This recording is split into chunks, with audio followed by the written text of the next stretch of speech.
Вышиваю я давно. Сначала вышивала крестиком, очень много было работ. Потом я для себя решила, после посещения телеканала АТР, нашего крымско-татарского телеканала, на передаче «Саба-РТ», я была со своими картинами, и когда шла по коридору, поставила себе цель в обязательном порядке научиться нашей крымско-татарской вышивке и приобрести этот навык, разобраться в орнаментах.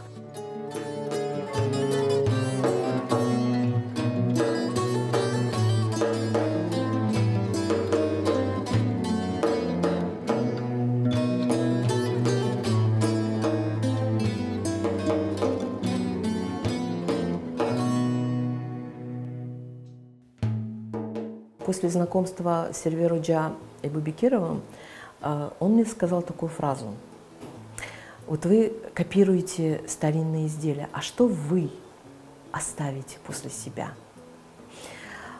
На этот вопрос очень сложно ответить, потому что мы еще более точно не знаем наш орнамент, язык орнамента, мы знаем все это поверхностно. Хотелось бы подойти к этому более профессионально. Вот у меня копии старинных работ. Свое создать — это сложно, потому что у нас, получается, с 1944 года, да, по нашему приезду с 90-е, да, это такой пробел, который надо восполнить. Поэтому мы и копируем. Копируем и пытаемся познать, что хотела передать вышивальщица.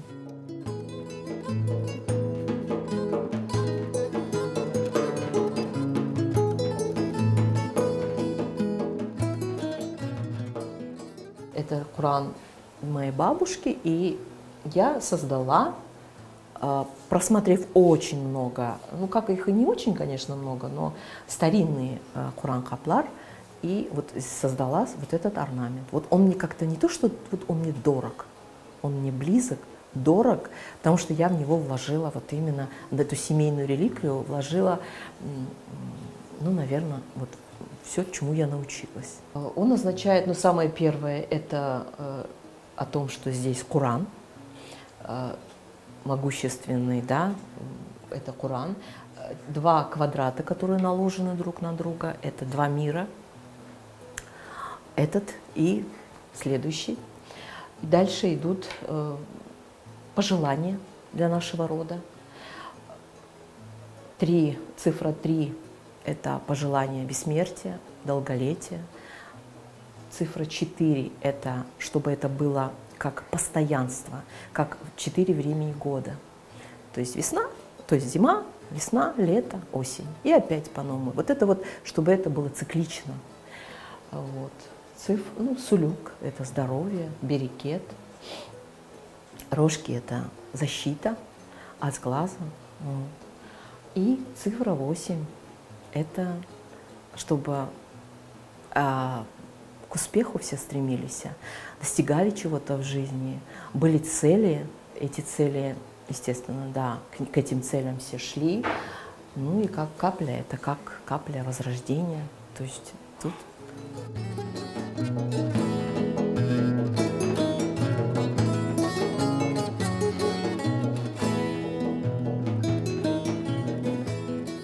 Самое главное всегда в любой работе это должно быть с позитивом, правильно? С положительной энергией. Не начинаю ни одну работу без определенной процедуры. Как вот читаешь Куран, да?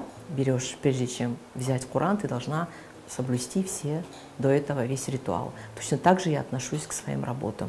То есть они очень чистые.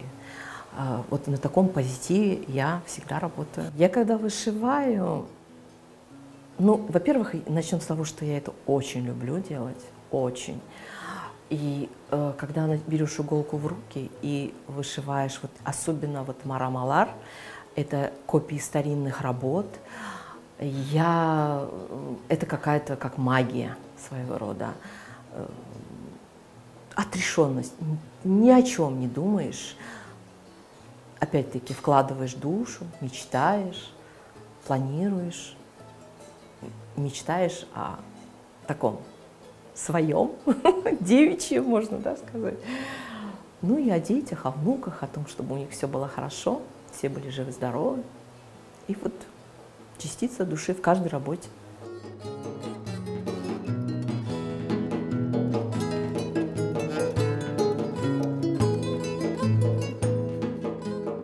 моя такая мечта, чтобы больше девочек пришли к этому, а ведь они, узнав о нашем орнаменте, потому что это своего рода волшебство, особенный такой момент, когда девочка, вот, ну, приобретая на свадьбу Куран-кап, они не знают, что там вышито, какой посыл, какая энергетика, какая программа.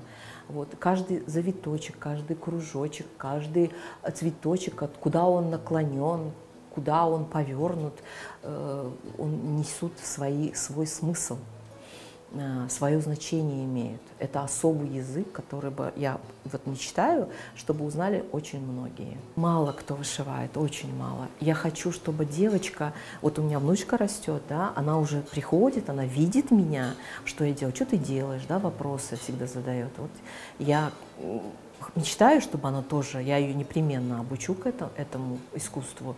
Хочу, чтобы много было желающих, чтобы они были в наших рядах.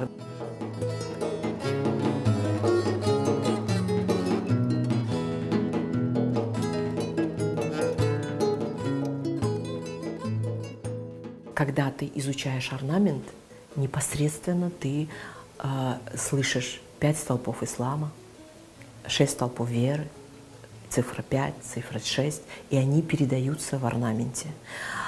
И я действительно приоткрыла эту дверь, я очень много стала читать, смотреть роликов, литературу подняла, обратилась к верующим людям, начала делать намаз, читать Коран в том году, изучила, потому что это тоже очень важно.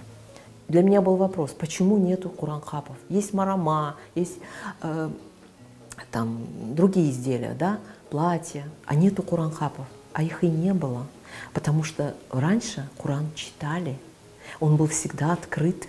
Каждый день нужно прочитать одну страницу хотя бы. Только путники, которые ездили в хадж, они брали с собой сумочку для Корана. А сейчас это как реликвия. Ну да, как поставили, и Коран лежит в этом Куран-капе. А ведь закрытый Коран — это как могила. Он всегда должен открываться.